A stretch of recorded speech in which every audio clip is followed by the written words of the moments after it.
كيتقرا، جوج ميزان وواحد كيتقلا.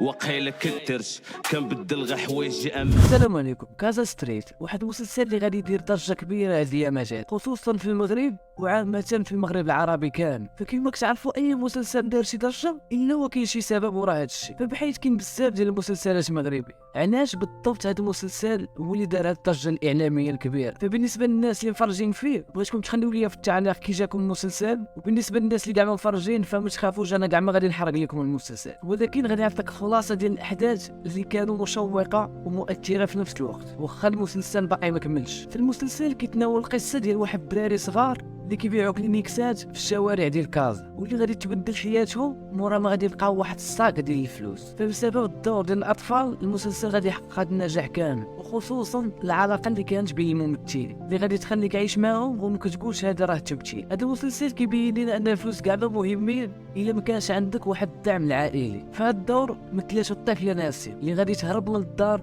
وغادي تخرج للزنقه باش تعيش في الزنقه رغم الفلوس الكبيره اللي كانوا عندهم والاملاك الكبيره اللي عندهم. وهذا الحدث ديال الهروب ديال الدريه نسيم غادي يخلينا نتعرفوا على واحد جوج شخصيات اللي هما حمزه وبادر، اللي كانوا كيبيعوا في الشوارع ديال كازا كلينيكسات اي حاجه كتباع في الفروجات. وهاد الدراري غادي ياثروا في بزاف ديال الناس وسيرتو العائلات المتوسطه اللي كاينين في المغرب، وما نساوش ماشي غير في المغرب ففي الدول العربيه كامله. بعد ما نسيم خرجت من الدار غادي تلاقاو مع هاد جوج دراري حمزه وبادر، واللي كيف ما كتعرفوا الزرقاء كامله عامره ديول. لولا لقاء نسيم مع هاد جوج دراري اللي واخا كيبيعوا في الزنقه خانوقين كثر من القياس، وغادي يحاولوا يحميوها ويلقاو شي طريقه باش تعيش معاهم في الزنقه بلا حتى شي مشاكل بلا حتى شي صداع. هنا غادي يفكروا يخدموها معاهم، واخا غادي يبان لكم هاد الفعل كاع ما خاصو يدار، ولكن فاش غادي تعرف شنو كاين وكيفاش خدموا هاد الخدمه غادي تقتنع انا متاكد. فتي هنا كتبان واحد الشخصيه اللي كانت كتحكم في هاد الدراري الصغار اللي كيخرجوا يبيعوا في الزنقه، وهو اللي كيخرجهم يبيعوا في الشوارع وكيقول لهم كل نهار خاصكم تجيبوا لي روسيطه ديال 200 درهم، واللي ما جابهاش غادي يبات في الزنقه.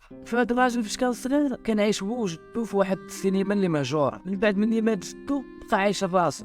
وهنا فين بقاو فيه الدراري الصغار ويحاول يدخل اي واحد كيشوفه في الشتا يبات معاه في ديك السينما. فاي واحد كيبان ليه في الزنقه كيبات في الزنقه كيقول لي اجي تدخل تبات هنا في السينما. فهنا مع الوقت ما غاديش يبقى باش يعيشوا، وهنا فين غادي يقرر انه يصيفطهم يخدموا في الزنقه، والخدمه اللي نتوما ديجا عارفين. واخا كان التفكير ديالو كان كيقول ليه علمهم يعولوا على راسهم وما يجيبوش الفلوس بالشفره. الشخصيه غادي تبان لك شريره في الاول، ولكن مع الوقت غادي تبدا تعجبك هاد الشخصيه. حتى لدابا يلا خارجين فيها 4 الحلقات ودار هاد الضجه الكبيره، وفمازال غادي يخرجوا اكثر من هاد الحلقات واللي غادي يدير ضجه اكثر من هاك. والسبب غادي نعرفوا في هاد الفيديو بلا ما نحرق لكم المراحل. هاد الدراري بحال ديما خدامين حتى لواحد النهار غادي يلقاو واحد الصاك ديال الفلوس، وهنا فين غادي تبدل حياتهم راسا على عقب، وغادي يبداو الاحداث الدراميه ديال بصح. لقاو راسهم قدام واحد المسؤوليه اللي كبيره عليهم وبزاف، خاصهم يعرفوا كيفاش يجيريوه، واش غادي يقدروا عليها ولا لا. هادشي غادي يخليكم حتى تشوفوا في المسلسل باش ما نحرقوش ليه. فبلا ما نطول عليكم ونخليكم نتوما تفرجوا في المسلسل وتعطيوني الراي ديالكم. فمورا مني غيسالي المسلسل كامل غنحاول ندير عليه ملخص من الالف